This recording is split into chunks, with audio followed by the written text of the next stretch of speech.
ഓം ശാന്തി. 2/1/26 പ്രഭാതമുരളി ബാബ്ദാദ മധുബൻ. ബാബ പറയുന്നു, മധുരമായ കുട്ടികളെ, നിങ്ങൾ പരസ്പരം വളരെയധികം ആത്മീയ സ്നേഹത്തോടെ കഴിയണം. ഒരിക്കലും അഭിപ്രായ വ്യത്യാസങ്ങളിൽ വരാൻ പാടില്ല. ചോദ്യം: ഓരോ ബ്രാഹ്മണനായ കുട്ടിയും തൻ്റെ ഹൃദയത്തോട് ഏതൊരു കാര്യം ചോദിക്കേണ്ടത് ആവശ്യമാണ്?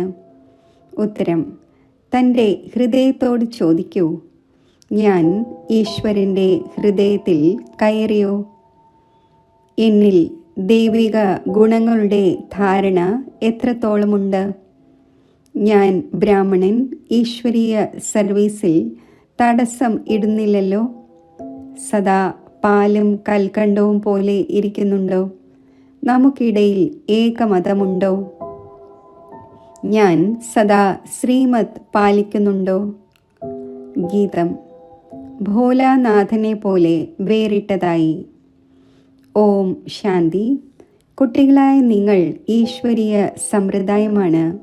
മുൻപ് ആസുരീയ സമ്പ്രദായം ആയിരുന്നു. ആസുരീയ സമ്പ്രദായത്തിലുള്ളവർക്ക് ഭോലാനാഥൻ എന്ന് ആരെയാണ് പറയുന്നത് എന്നറിയില്ല. ശിവനും ശങ്കറും വേറെ വേറെയാണ് എന്നതും അറിയുന്നില്ല. ആ ശങ്കർ ദേവതയാണ്, ശിവൻ പിതാവാണ്. യാതൊന്നും അറിയുന്നില്ല. ഇപ്പോൾ നിങ്ങൾ ഈശ്വരീയ സമ്പ്രദായം അഥവാ ഈശ്വരീയ ഫാമിലിയാണ്. മറ്റേത് രാവണൻ്റെ ആസുരീയ ഫാമിലിയാണ്. എത്ര വ്യത്യാസമുണ്ട്! ഇപ്പോൾ നിങ്ങൾ ഈശ്വരീയ ഫാമിലിയിൽ ഈശ്വരനിലൂടെ പഠിച്ചുകൊണ്ടിരിക്കുകയാണ്. പരസ്പരം എങ്ങനെയുള്ള ആത്മീയ സ്നേഹമാണ് ഉണ്ടായിരിക്കേണ്ടത് എന്ന്. അന്യോന്യം ബ്രാഹ്മണ കുലത്തിൽ ഈ ആത്മീയ സ്നേഹം ഇവിടെ നിന്നാണ് നിറയ്ക്കേണ്ടത്. ആർക്കാണോ പൂർണ്ണമായും സ്നേഹമില്ലാത്തത്, അപ്പോൾ പൂർണ്ണമായും പദവിയും നേടുകയില്ല. അവിടെ ഉള്ളത് തന്നെ ഒരു ധർമ്മവും ഒരു രാജ്യവുമാണ്. പരസ്പരം യാതൊരു വഴക്കും ഉണ്ടാകുന്നില്ല. ഇവിടെയാണെങ്കിൽ രാജ്യാധികാരമേ ഇല്ല. ബ്രാഹ്മണരിലും ദേഹാഭിമാനം ഉള്ളത് കാരണം അഭിപ്രായ വ്യത്യാസങ്ങളിൽ വരുന്നു. ഇങ്ങനെ അഭിപ്രായ വ്യത്യാസങ്ങളിൽ വരുന്നവർ ശിക്ഷകൾ അനുഭവിച്ച ശേഷമായിരിക്കും പാസ്സാകുന്നത്. പിന്നെ അവിടെ ഒരു ധർമ്മത്തിൽ കഴിയുന്നു. അപ്പോൾ അവിടെ ശാന്തി ഉണ്ടായിരിക്കും. ഇപ്പോൾ ആ ഭാഗത്ത് ആസുരീയ സമ്പ്രദായം അഥവാ ആസുരീയ ഫാമിലി ടൈപ്പാണ്. ഇവിടെ ഈശ്വരീയ ഫാമിലി ടൈപ്പാണ്. ഭാവിയിലേക്ക് വേണ്ടി ദൈവിക ഗുണങ്ങൾ ധാരണ ചെയ്തുകൊണ്ടിരിക്കുന്നു. ബാബ സർവഗുണ സമ്പന്നം ആക്കി മാറ്റുന്നു. എല്ലാവരും ആകുന്നില്ല. ആരാണോ ശ്രീമത് അനുസരിച്ച് നടക്കുന്നത് അവർ തന്നെയാണ് വിജയമാലയിലെ മുത്താകുന്നത്. ആര് ആകുന്നില്ലയോ അവർ പ്രജയിൽ വരുന്നു. അവിടെയാണെങ്കിൽ ഡെയ്റ്റി ഗവൺമെൻറ് ആണ്. 100% പ്യൂരിറ്റിയും പീസും പ്രോസ്പെറിറ്റിയും ഉണ്ടായിരിക്കും. ഈ ബ്രാഹ്മണ കുലത്തിൽ ഇപ്പോൾ ദൈവിക ഗുണം ധാരണ ചെയ്യേണ്ടതുണ്ട്. ചിലരാണെങ്കിൽ നല്ല രീതിയിൽ ദൈവിക ഗുണങ്ങൾ ധാരണ ചെയ്യുന്നു, മറ്റുള്ളവരെ ചെയ്യിച്ചുകൊണ്ടിരിക്കുന്നു.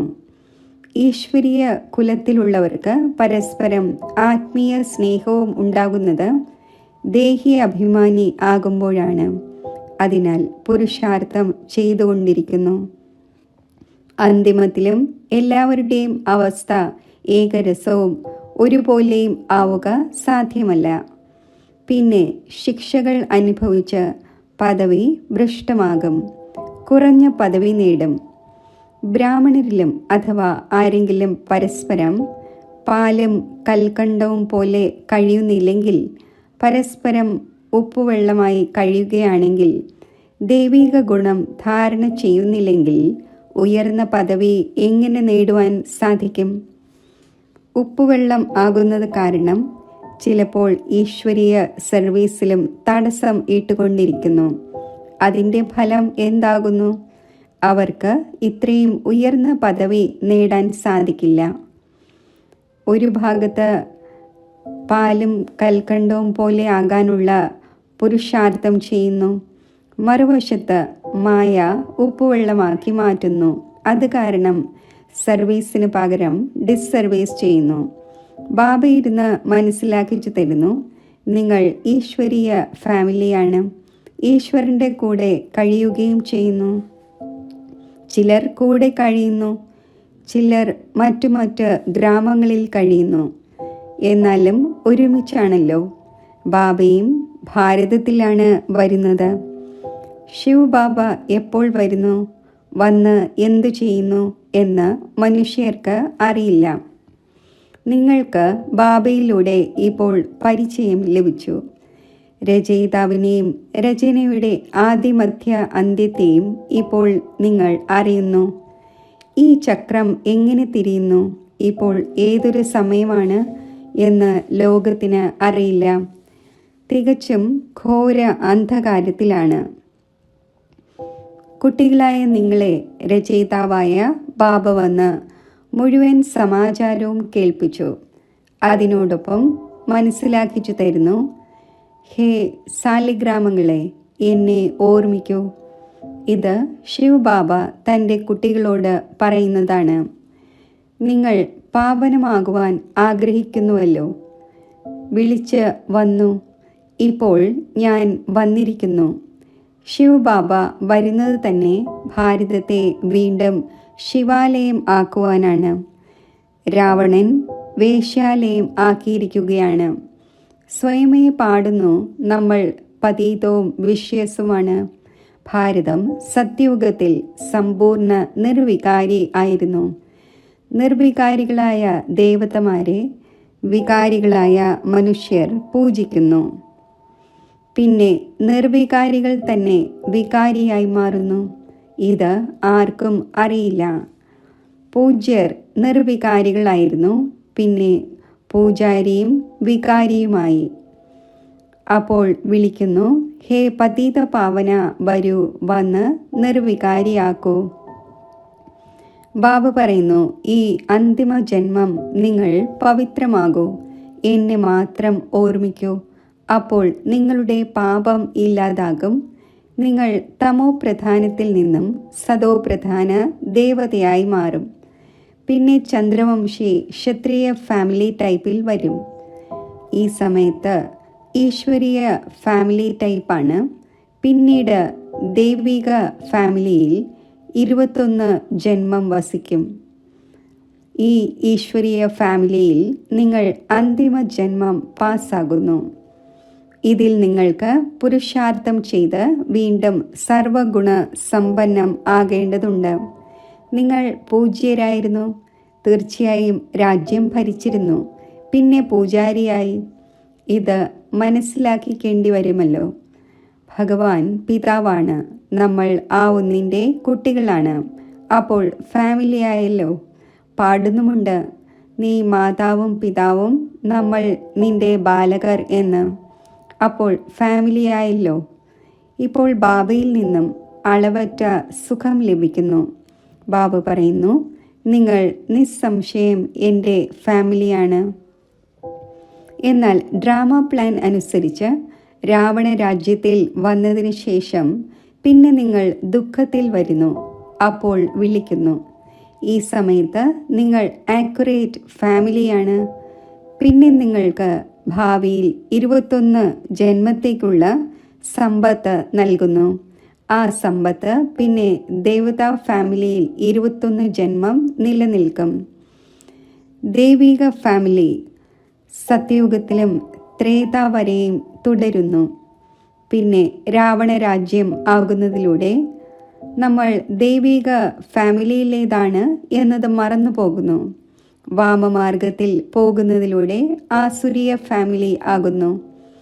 63 ജന്മം പടവുകൾ ഇറങ്ങി വന്നു.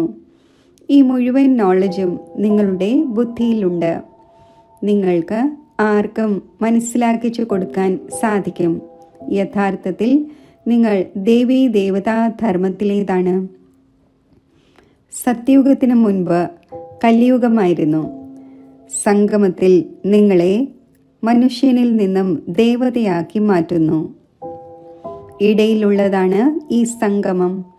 നിങ്ങളെ ബ്രാഹ്മണധർമ്മത്തിൽ നിന്നും പിന്നെ ദേവതാധർമ്മത്തിലേക്ക് കൊണ്ടുവരുന്നു. ലക്ഷ്മി നാരായണൻ ഈ രാജ്യം എങ്ങനെ നേടി എന്ന് മനസ്സിലാക്കിച്ചു തരുന്നു. അവർക്ക് മുമ്പേ ആസുരീയ രാജ്യം ആയിരുന്നു. പിന്നീട് ദൈവിക രാജ്യം എപ്പോൾ എങ്ങനെ ഉണ്ടായി? ബാബ പറയുന്നു, കൽപ്പകൽപ്പങ്ങളിൽ സംഗമത്തിൽ വന്ന് നിങ്ങളെ ബ്രാഹ്മണ, ദേവത, ക്ഷത്രിയ ധർമ്മങ്ങളിലേക്ക് കൊണ്ടുപോകുന്നു. ഇതാണ് ഭഗവാന്റെ ഫാമിലി. എല്ലാവരും ഗോഡ് ഫാദർ എന്ന് പറയുന്നു. എന്നാൽ പിതാവിനെ അറിയാത്തത് കാരണം അനാഥരായി മാറിയിരിക്കുകയാണ്. അതിനാൽ ഘോര അന്ധകാരത്തിൽ നിന്നും പ്രകാശമുള്ളതാക്കുന്നതിനായി ബാബ വരുന്നു. ഇപ്പോൾ സ്വർഗം സ്ഥാപിതമായി കൊണ്ടിരിക്കുന്നു. കുട്ടികളായ നിങ്ങൾ പഠിച്ചുകൊണ്ടിരിക്കുന്നു. ദൈവിക ഗുണങ്ങൾ ധാരണ ചെയ്തുകൊണ്ടിരിക്കുന്നു. ഇതും അറിഞ്ഞിരിക്കേണ്ടതാണ്. ശിവജയന്തി ആഘോഷിക്കുന്നു. ശിവജയന്തിക്ക് ശേഷം പിന്നെ എന്തുണ്ടാകും? തീർച്ചയായും ദേവതാ രാജ്യത്തിൻ്റെ ജയന്തി ഉണ്ടായിട്ടുണ്ടാകുമല്ലോ. ഹെവൻലി ഗോഡ് ഫാദർ ഹെവൻ സ്ഥാപിക്കുവാനായി ഹെവനിൽ വരികയില്ല. പറയുന്നു, ഞാൻ ഹെല്ലിൻ്റെയും ഹെവൻ്റെയും ഇടയിൽ സംഗമത്തിൽ വരുന്നു. ശിവരാത്രി എന്ന് പറയുന്നുവല്ലോ. അപ്പോൾ രാത്രിയിലാണ് ഞാൻ വരുന്നത്. ഇത് കുട്ടികളായി നിങ്ങൾക്ക് മനസ്സിലാക്കാൻ സാധിക്കും. ആര് മനസ്സിലാക്കുന്നുവോ അവർ മറ്റുള്ളവരെയും ധാരണ ചെയ്യിക്കുന്നു. മനസ്സ വാച കർമ്മണ സർവീസിൽ ആരാണോ തൽപരരായിരിക്കുന്നത് അവരാണ് ഹൃദയത്തിലും കയറുന്നത്. എങ്ങനെയുള്ള സർവീസാണോ അത്രയും ഹൃദയത്തിൽ കയറുന്നു. ചിലർ ഓൾറൗണ്ട് വർക്കേഴ്സാണ്. എല്ലാ ജോലിയും പഠിക്കേണ്ടത് ആവശ്യമാണ്. ആഹാരം പാകം ചെയ്യുന്നത്, റൊട്ടി ഉണ്ടാക്കുന്നത്, പാത്രം കഴുകുന്നത്, ഇതും സർവീസാണല്ലോ. ബാബയുടെ ഓർമ്മയാണ് ഫസ്റ്റ്. ആ ഒന്നിൻ്റെ ഓർമ്മയിലൂടെ തന്നെയാണ് വികർമ്മം വിനാശമാകുന്നത്. ഇവിടുത്തെ സമ്പാദ്യമാണ് ലഭിച്ചിട്ടുള്ളത്. അവിടെ സർവഗുണ സമ്പന്നരായി ഇരിക്കും. യഥാ രാജാ റാണി തഥാ പ്രജ. ദുഃഖത്തിൻ്റെ കാര്യങ്ങൾ ഉണ്ടായിരിക്കില്ല. ഈ സമയത്ത് എല്ലാവരും നരകവാസിയാണ്. എല്ലാവരുടേതും ഇറങ്ങുന്ന കലയാണ്. പിന്നെ ഇപ്പോൾ കയറുന്ന കല ഉണ്ടാകും. ബാബ എല്ലാവരെയും ദുഃഖത്തിൽ നിന്നും മോചിപ്പിച്ച് സുഖത്തിലേക്ക് കൊണ്ടുപോകുന്നു. അതിനാൽ ബാബയെ ലിബറേറ്റർ എന്ന് പറയുന്നു. ഇവിടെ നിങ്ങൾക്ക് ലഹരിയുണ്ട്. നമ്മൾ ബാബയിൽ നിന്നും സമ്പത്ത് നേടിക്കൊണ്ടിരിക്കുന്നു, യോഗ്യരായിക്കൊണ്ടിരിക്കുന്നു. മറ്റുള്ളവരെ രാജപദം നേടുവാൻ യോഗ്യരാക്കുന്നവരെയാണ് യോഗ്യർ എന്ന് പറയുന്നത്. പഠിക്കുന്നവർ ധാരാളം പേർ വരും എന്നതും ബാബ മനസ്സിലാക്കിച്ചു തന്നിട്ടുണ്ട്. എല്ലാവരും 84 ജന്മം എടുക്കും എന്നല്ല. ആരാണോ കുറച്ച് പഠിക്കുന്നത് അവർ വൈകിയേ വരികയുള്ളൂ. അപ്പോൾ ജന്മവും കുറവായിരിക്കുമല്ലോ. ചിലർ 80, ചിലർ 82. ആര് വേഗം വരുന്നു, ആര് പിന്നാലെ വരുന്നു, മുഴുവൻ ആധാരവും പഠനത്തിന്മേലാണ്. സാധാരണ പ്രജ പിന്നാലെ വരും. അവർക്ക് 84 ജന്മം ഉണ്ടാവുക സാധ്യമല്ല. പിന്നാലെ വന്നുകൊണ്ടിരിക്കുന്നു. ആര് തീർത്തും ലാസ്റ്റിലായിരിക്കുമോ അവർ ത്രേതയുടെ അന്തിമത്തിൽ വന്ന് ജന്മമെടുക്കും.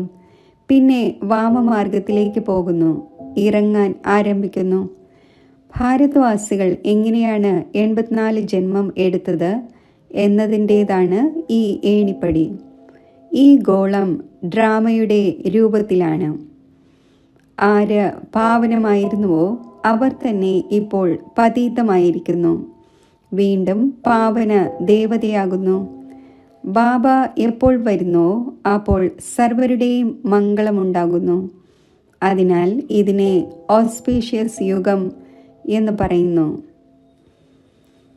മഹത്വം ബാബയുടേതാണ്. ആ ഒന്ന് സർവരുടെയും മംഗളം ചെയ്യുന്നു. സത്യയുഗത്തിൽ സർവരുടെയും മംഗളം ഉണ്ടായിരുന്നു. ഒരു ദുഃഖവും ഉണ്ടായിരുന്നില്ല. നമ്മൾ ഈശ്വരീയ ഫാമിലി ടൈപ്പിലേതാണ് എന്നത് മനസ്സിലാക്കിച്ചു കൊടുക്കേണ്ടി വരും.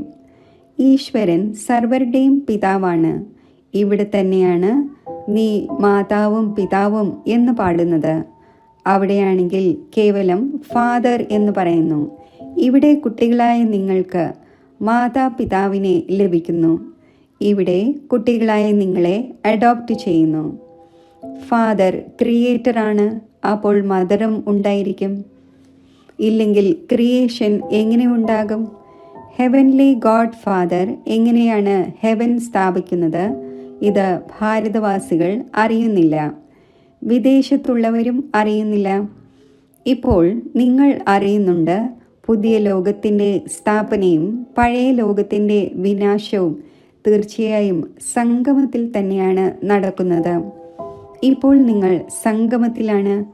ഇപ്പോൾ ബാബ മനസ്സിലാക്കിച്ചു തരുന്നു, എന്നെ മാത്രം ഓർമ്മിക്കൂ.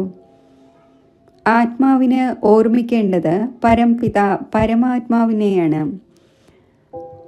ആത്മാക്കളും പരമാത്മാവും വളരെ കാലം വേർപിരിഞ്ഞിരുന്നു. സുന്ദരമായ മേള എവിടെയായിരിക്കും നടക്കുക?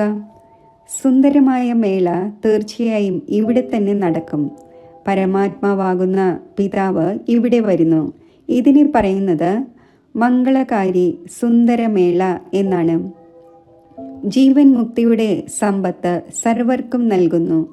ജീവൻ ബന്ധനത്തിൽ നിന്നും മുക്തമാകുന്നു. ശാന്തിധാമത്തിലേക്ക് എല്ലാവരും പോകും. പിന്നെ എപ്പോൾ വരുന്നുവോ അപ്പോൾ സദോ പ്രധാനം ആയിരിക്കും. ധർമ്മം സ്ഥാപിക്കുന്നതിന് വേണ്ടി വരുന്നു. താഴെ എപ്പോഴാണോ അവരുടെ ജനസംഖ്യ വർദ്ധിക്കുന്നത് അപ്പോൾ രാജ്യ അധികാരത്തിനു വേണ്ടി പുരുഷാർത്ഥം ചെയ്യും.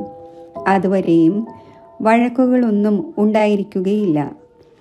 സദോ പ്രധാനത്തിൽ നിന്നും രജോയിലേക്ക് എപ്പോഴാണോ വരുന്നത് അപ്പോൾ അടിയും വഴക്കും ആരംഭിക്കും. ആദ്യം സുഖം, പിന്നെ ദുഃഖം. ഇപ്പോൾ തീർത്തും ദുർഗതി പ്രാപിച്ചിരിക്കുകയാണ്. ഈ കലിയുഗി ലോകത്തിൻ്റെ വിനാശവും പിന്നെ സത്യയുഗി ലോകത്തിൻ്റെ സ്ഥാപനയും നടക്കേണ്ടതുണ്ട്. ബ്രഹ്മാവിലൂടെ വിഷ്ണുപുരിയുടെ സ്ഥാപന ചെയ്തുകൊണ്ടിരിക്കുന്നു. ആര് എങ്ങനെയുള്ള പുരുഷാർത്ഥം ചെയ്യുന്നുവോ അതനുസരിച്ച് വിഷ്ണുപുരിയിൽ വന്ന് പ്രാപ്തി നേടുന്നു. ഇത് മനസ്സിലാക്കേണ്ട വളരെ നല്ല നല്ല കാര്യങ്ങളാണ്. ഈ സമയത്ത് കുട്ടികളായ നിങ്ങൾക്ക് വളരെയധികം സന്തോഷം ഉണ്ടായിരിക്കേണ്ടതാണ്. നമ്മൾ ഈശ്വരനിൽ നിന്നും ഭാവിയിലെ 21 ജന്മങ്ങളിലേക്കുള്ള സമ്പത്ത് നേടിക്കൊണ്ടിരിക്കുന്നു. എത്രത്തോളം പുരുഷാർത്ഥം ചെയ്ത് സ്വയം തന്നെ ആക്യുറേറ്റ് ആക്കുമോ? നിങ്ങൾക്ക് ആക്യുറേറ്റ് ആകേണ്ടതുണ്ട്. ഘടികാരവും ലിവറും സിലിണ്ടറും ഉണ്ടല്ലോ. ലിവർ വളരെ ആക്യുറേറ്റ് ആയിരിക്കും. കുട്ടികളിൽ പലരും ആക്യുറേറ്റായി മാറുന്നു. ചിലർ ഇൻആക്യുറേറ്റ്, കൃത്യത ഇല്ലാത്തവരാകുന്നു. അപ്പോൾ പദവി കുറഞ്ഞതാകുന്നു. പുരുഷാർത്ഥം ചെയ്ത് ആക്യുറേറ്റ് ആകേണ്ടതുണ്ട്. ഇപ്പോൾ എല്ലാവരും ആക്യുറേറ്റായി നടക്കുന്നില്ല. പുരുഷാർത്ഥം ചെയ്യിക്കുന്നവൻ ഒരേ ഒരു ബാബയാണ്. ഭാഗ്യം ഉണ്ടാക്കുന്നതിൻ്റെ പുരുഷാർത്ഥത്തിൽ കുറവുണ്ട്. അതിനാൽ കുറഞ്ഞ പദവി നേടുന്നു. ശ്രീമത്തനുസരിച്ച്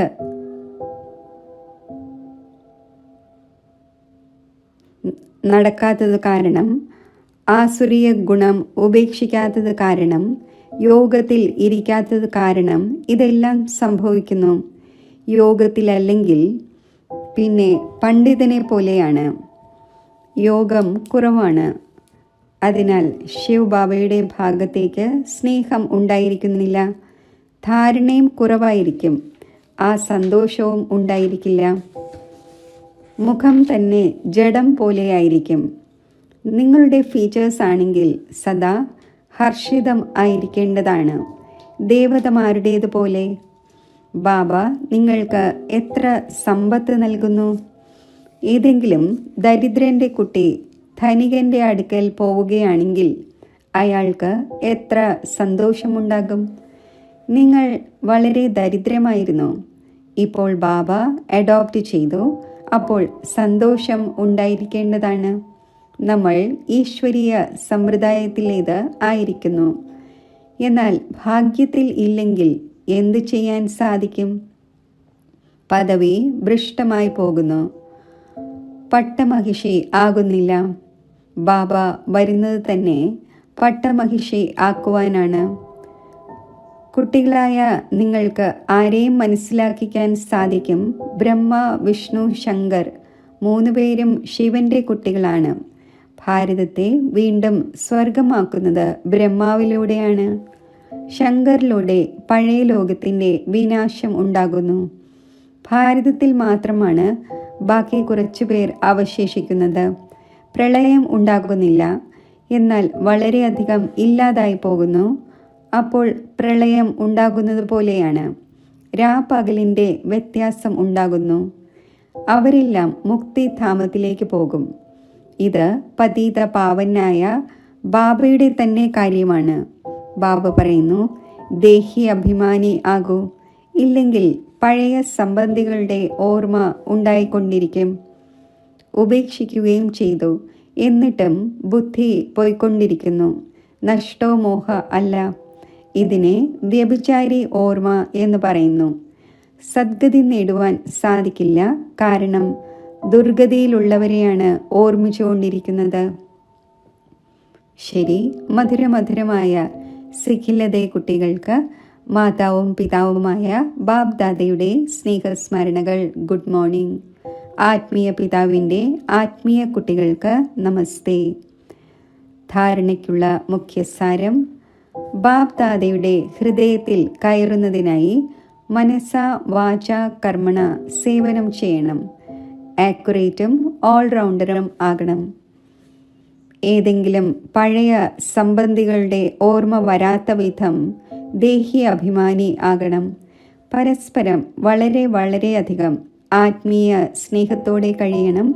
ഉപ്പുവെള്ളം ആകരുത്. വരദാനം: വിശ്വ പരിവർത്തനത്തിൻ്റെ ശ്രേഷ്ഠ കാര്യത്തിൽ തൻ്റെ വിരൽ നൽകുന്ന മഹാനും വിനയമുള്ളവരുമായി ഭവിക്കട്ടെ. ഏതെങ്കിലും സ്ഥൂലമായ സാധനം ഉണ്ടാക്കുമ്പോൾ അതിൽ എല്ലാ വസ്തുക്കളും ചേർക്കുന്നു. ഏതെങ്കിലും സാധാരണമായ മധുരമോ ഉപ്പോ പോലും കുറവാണെങ്കിൽ മികച്ച സാധനം പോലും കഴിക്കുവാൻ യോഗ്യമായിരിക്കുകയില്ല. ഇതേപോലെ തന്നെ വിശ്വപരിവർത്തനത്തിൻ്റെ ഈ ശ്രേഷ്ഠ കാര്യത്തിനു വേണ്ടി ഓരോ രത്നത്തിൻ്റെയും ആവശ്യകതയുണ്ട്. എല്ലാവരുടെയും വിരൽ ആവശ്യമാണ്. എല്ലാവരും അവരവരുടെ രീതിയിൽ വളരെ വളരെ ആവശ്യമാണ്. ശ്രേഷ്ഠ മഹാരഥിയാണ്. അതിനാൽ തൻ്റെ കാര്യത്തിൻ്റെ ശ്രേഷ്ഠതയുടെ മൂല്യത്തെ അറിയൂ. എല്ലാവരും മഹാൻ ആത്മാക്കളാണ്. എന്നാൽ എത്ര മഹാനാണോ അത്രയും വിനയമുള്ളവരും ആകൂ. സ്ലോഗൻ: തൻ്റെ നേച്ചറിനെ ഈസി അഥവാ സരളമാക്കൂ, അപ്പോൾ എല്ലാ കാര്യങ്ങളും ഈസിയാകും.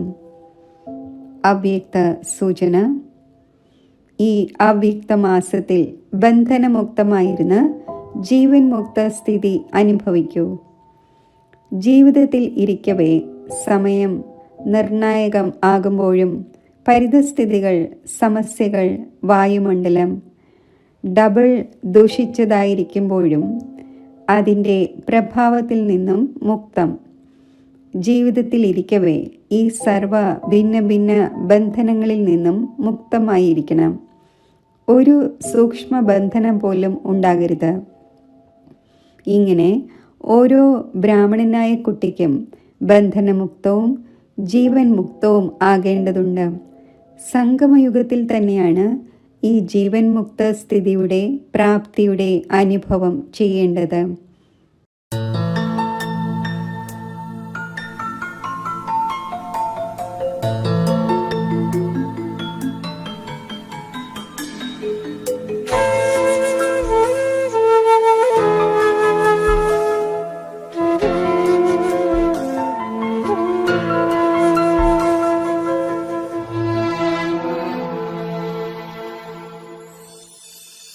ജനുവരി മാസം,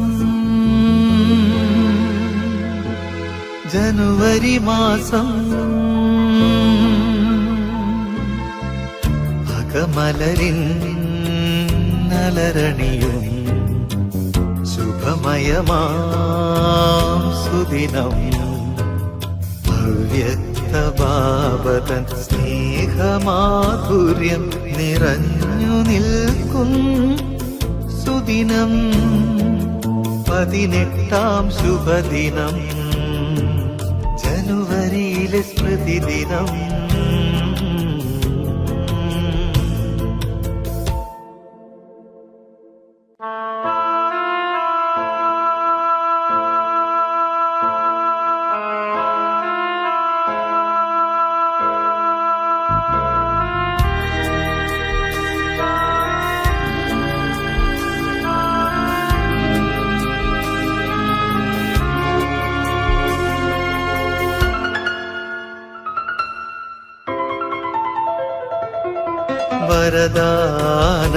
വരദാനങ്ങളാൽ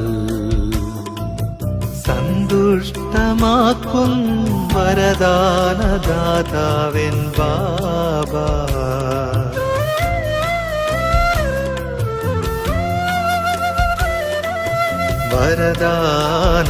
വരദാനങ്ങളാൽ സന്തുഷ്ടമാക്കും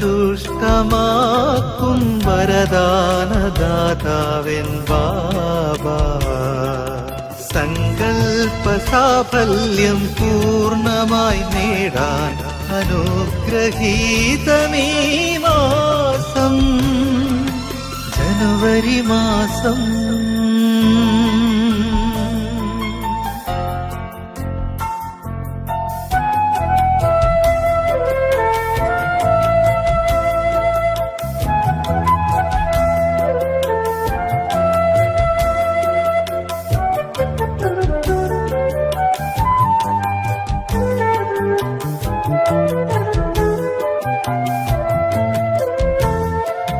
നാലു ധാമങ്ങളും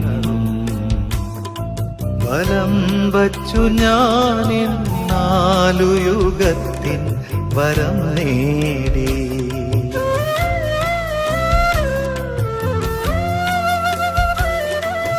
നാലു ധാമങ്ങളും വലം വച്ചു ഞാനിൻ നാലു യുഗത്തിൻ വരം നേടി.